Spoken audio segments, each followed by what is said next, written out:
इससे पहले कि मैं आपको बताऊं ना कि प्रेजेंटेशन देनी है, मैं एक बात तो बिल्कुल क्लियर कट बता सकता हूं कि आपके प्रोडक्ट की प्रेजेंटेशन अगर कोई व्यक्ति सबसे अच्छे तरीके से दे सकता है ना, तो वो आप खुद ही, ठीक है ना। आपके प्रोडक्ट को आपसे ज्यादा कोई नहीं जानता, ये बिल्कुल 110% सच्ची बात।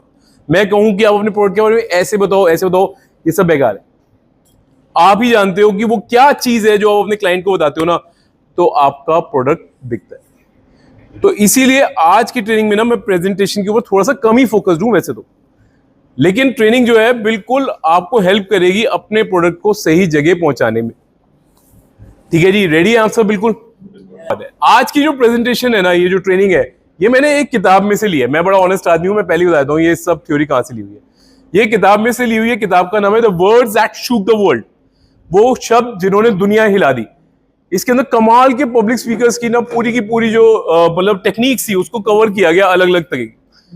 अब इसमें मैंने थोड़ा सा ऐड किया, क्योंकि ये ज्यादातर जो पब्लिक स्पीकर्स है ना, ये सब फॉरेनर थे। अब उनका व्यापार करने का तरीका और हमारा व्यापार करने के तरीके में थोड़ा थोड़ा फर्क है ना, तो मैं आपको इंडियन साइड बताने वाला हूं इस किताब की, जो आपके काम आएगी। हम बड़ी सिंपल सी बात डिस्कस करनी है, what is the ABC of communication. ABC क्या होता है? जहां से हम स्टार्ट करते हैं। अगर हमारा स्टार्ट ही गलत है ना, तो सब गलत है। तो आप सब रेडी है सीखने के लिए what is the ABC of communication? आवाज कम आ रही है। क्या बात है। तो थोड़ा सा पहले मेरे को आप बताओ, आपके हिसाब से अच्छी प्रेजेंटेशन में क्या होता है? क्या चीज होती है जो बहुत अच्छी होती है, इसलिए हम कहते हैं आज की प्रेजेंटेशन कमाल की थी? क्लैरिटी होती है, बहुत बढ़िया। और क्या होता है? कमांड ऑन लैंग्वेज होती है, बिल्कुल बहुत जरूरी है। और क्या होता है? हाँ जी, इमेजेस होते हैं, बहुत बढ़िया। कम्युनिकेशन अच्छा होना चाहिए, बहुत बढ़िया। और हाँ जी, पॉइंट पॉइंट होना चाहिए, लंबा नहीं खींचना चाहिए, बहुत बढ़िया बहुत बढ़िया। और वेरी नाइस, वॉइस मॉड्यूलेशन होना चाहिए, जैसा पिच जा रही है वैसी जाना चाहिए। ये नहीं कि अचानक कम हो गई, अचानक चली गई, है ना। हालांकि कहीं कहीं पे बढ़ाने घटाने की जरूरत होती है, लेकिन सीमा में, ऐसा नहीं कि लगातार हो रही। Very nice. और वेरी नाइस, अगर विजुअल इफेक्ट्स हो तो बहुत अच्छा रहता है। और आज तो हम तो कोई विजुअल बना के नहीं लाए, क्लियर कट होना चाहिए, आइडिया पता होना चाहिए हमें कि हम क्या बताने वाले हैं, क्या पिच करने वाले हैं। Very good. मैं आपको बताऊं what is the first thing जो आपके उसमें होनी चाहिए। द ABC ऑफ कम्युनिकेशन कहता है A स्टैंड्स फॉर ऑडियंस। अगर ऑडियंस इन्वॉल्व नहीं है ना, तो फिर कुछ भी डाल लो, कुछ भी डाल लो, उसका कोई लेना देना नहीं है। अब जैसे विकास है, ओ अच्छा है ही नहीं है, सॉरी। तो अभी कुछ दिन पहले क्या हुआ, मैं विकास के छोटे बेटे से मिला, अभी मेरे ख्याल से प्रेप में ही गया है वो, है। तो मैंने उसको बताया कि आज सुबह बजट में फाइनेंस मिनिस्टर ने ये बताया कि 12 लाख तक की सैलरी के ऊपर कोई भी टैक्स नहीं लगेगा। वो ऐसे देख रहा है, ये क्या बोल रहे हैं यार।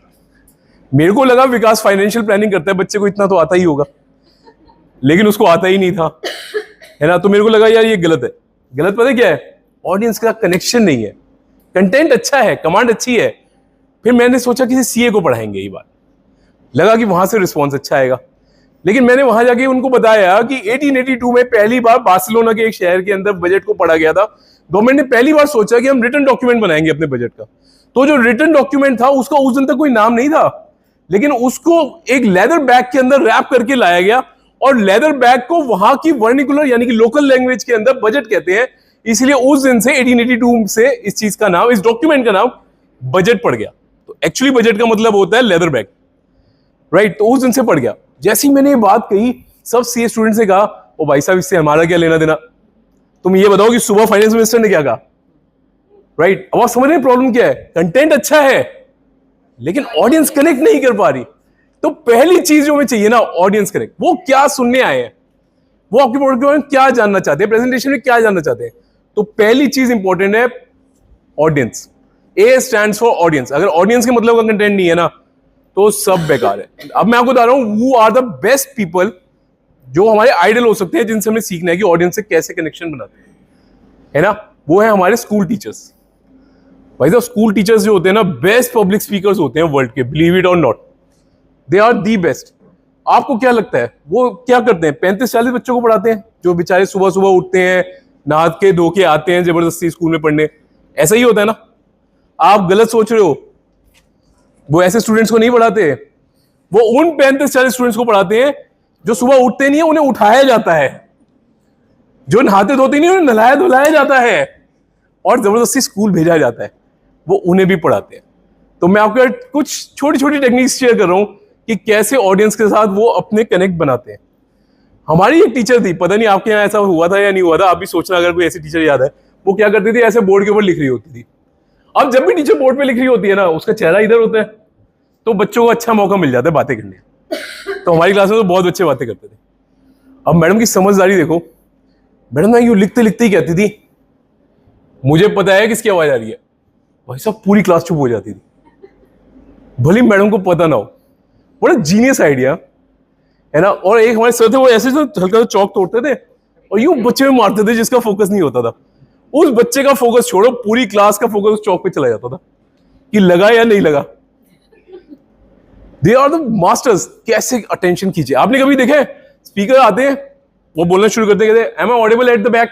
हाँ भाई तूने माइक लगा रखे, आवाज तो आ ही रही है। लेकिन वो ऐसा क्यों कहते हैं? क्योंकि ऑडियंस का ध्यान अपनी तरफ खींचना चाहते हैं। ये छोटी छोटी टेक्निक्स हमें हेल्प करती है ऑडियंस के साथ कनेक्ट बनाने के लिए। स्टीव जॉब्स जो एप्पल के पहले सीईओ थे, उनकी प्रेजेंटेशन में एक बड़ी खास बात होती थी, इस किताब के अंदर बड़े अच्छी डिटेल में बताया कि वो क्या करते थे। तो अच्छा ऑडियंस कनेक्ट बनाने का पहला मूल मंत्र है, लिख लीजिए, वो है टाइम पे पहुंचिए। बिलीव इट और नॉट, ये सबसे पहला मूल मंत्र है कि आपको पता होना चाहिए कि आज वहां पे एनवायरनमेंट है क्या। Steve job is the only person जो खुद आके चेक करते थे कि पीपीटी ठीक चल रही है या नहीं चल रही, माइक ठीक चल रहा है या नहीं चल रहा, माइक की आवाज कहां तक जा रही है। वो स्टेज पे लगा था, यूं यूं चलते रहते थे और अपना काम करते रहते थे, और लोग कभी देख रहे हैं कभी नहीं देख रहे। वो उस पॉइंट तक चलते थे जब तक उन्हें विश्वास ना हो जाए कि ऑडियंस की जो गर्दन है ना उनके साथ साथ चल रही है।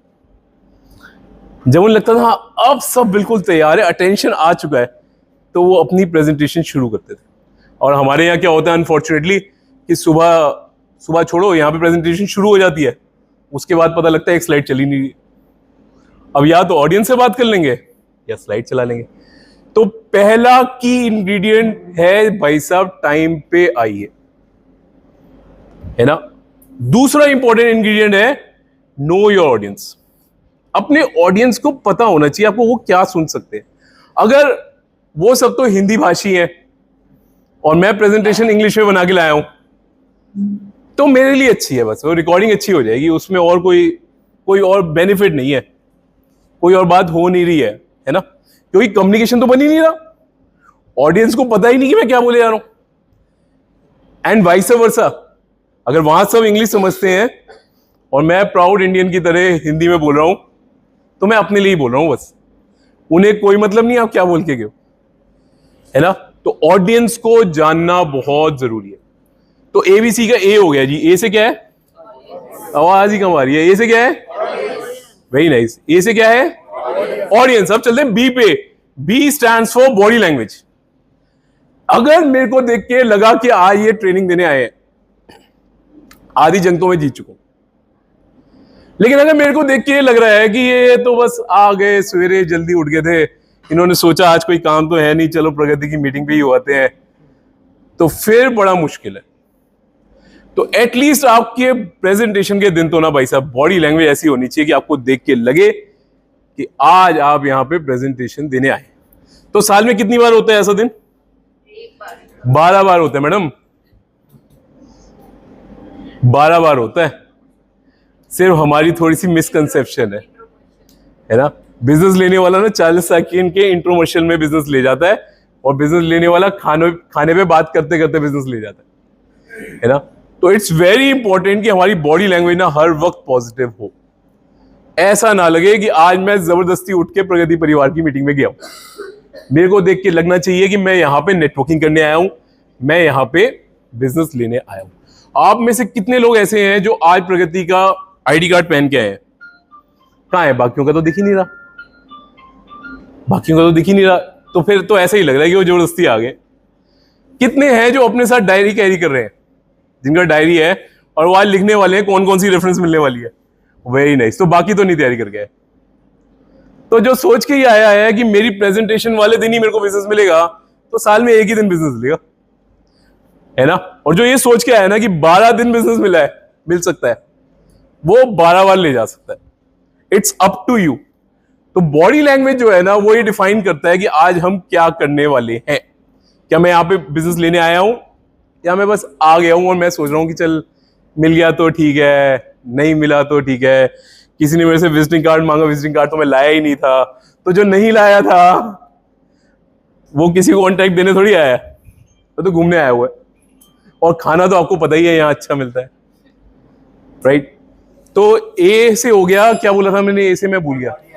ए स्टैंड्स फॉर ऑडियंस और b stands for body language. तो भाई साहब बॉडी लैंग्वेज होनी चाहिए कमाल की, व्यक्ति को देख के लगना चाहिए कि आज कुछ करने वाला है। Now c stands for content. एक बार रिपीट करते हैं, फिर कंटेंट की बात करेंगे। ए स्टैंड्स फॉर ऑडियंस, अगर ऑडियंस को समझ नहीं आ रहा तो सब बेकार है। B stands for body language, अगर मेरे को देख के लग ही नहीं रहा ना कि आज कुछ बात होने वाली है, आज प्रोडक्ट के बारे में कुछ बताया जाने वाला है, तो फिर भाई साहब ऑडियंस से कनेक्ट आराम से बनेगा ही नहीं। Now c stands for content. भाई साहब ऑडियंस से मेरी बहुत अच्छी बनती थी और बॉडी लैंग्वेज तो कमाल की थी। आज मैं अरमानी का सूट पहन के आया था, लेकिन फिर उसके बाद जब मुंह खोला तो हो गया गुड़ गोबर। तो ऐसे नहीं चलेगा। C stands for content. तीसरी और सबसे इंपॉर्टेंट चीज है कि कंटेंट में दम होना चाहिए। ठीक है जी, आपके प्रोडक्ट के बारे में आपसे अच्छा कोई नहीं जानता, लेकिन सारी डिटेल देने बैठोगे तो शायद कोई और जानना भी नहीं चाहेगा, है ना। तो टू द पॉइंट क्रिस्प बात कहेंगे, जैसे कि सर ने भी कहा कि बहुत ज्यादा लंबी नहीं होनी चाहिए, है ना। तो टू द पॉइंट क्रिस्प बात कहिए, देखिए आपके पास कॉन्टेक्ट आने लग जाएगा। कुछ छोटी छोटी बातें मैं कंटेंट के बारे में आपके साथ शेयर करना चाहता हूं, जो हम अक्सर गलती करते हैं। जैसे मैंने सबसे पहली बात कही, कोई जरूरी नहीं होता कि इंग्लिश में बोला जाए, जरूरी है कि ऑडियंस को समझ आए। और मैं जिस लैंग्वेज में सबसे अच्छे समझा सकता हूं ना, वही लैंग्वेज मेरे को बिजनेस ला के देगी। ठीक है ना जी। तो कंटेंट बिल्कुल क्रिस्प होना चाहिए, ठीक है ना। अब एक ही बस अच्छी सी बात बता के ना मैं आज की प्रेजेंटेशन यही रोकूंगा, वो ये है कि एक बात का हमेशा ध्यान रखना है, जो सी है ना, ये सबसे तीसरे नंबर पे है, ये पहले पे नहीं है। Content is not the king, है ना।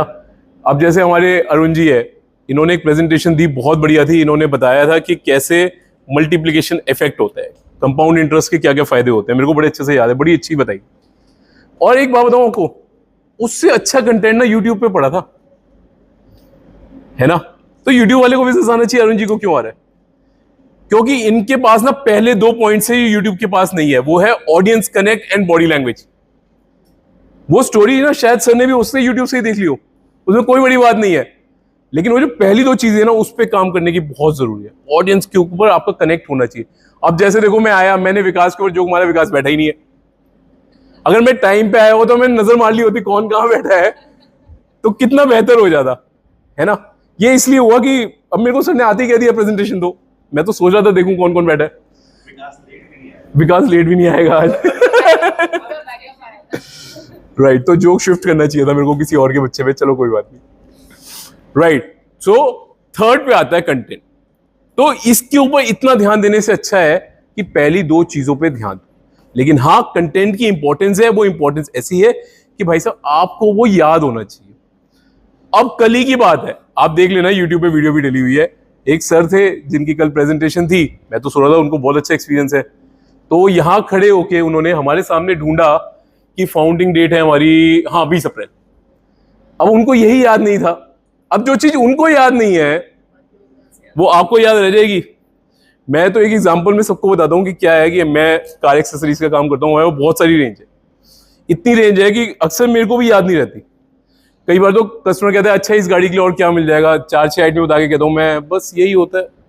वो फिर अपना फोन निकालता है, देखता है, कहता है ये मिल जाता है, मैं अरे हाँ ये भी होता है हमारे पास, ले ले यार ये भी ले ले, ठीक है ना। तो इतनी बड़ी रेंज है कि मेरे को भी याद नहीं रहता।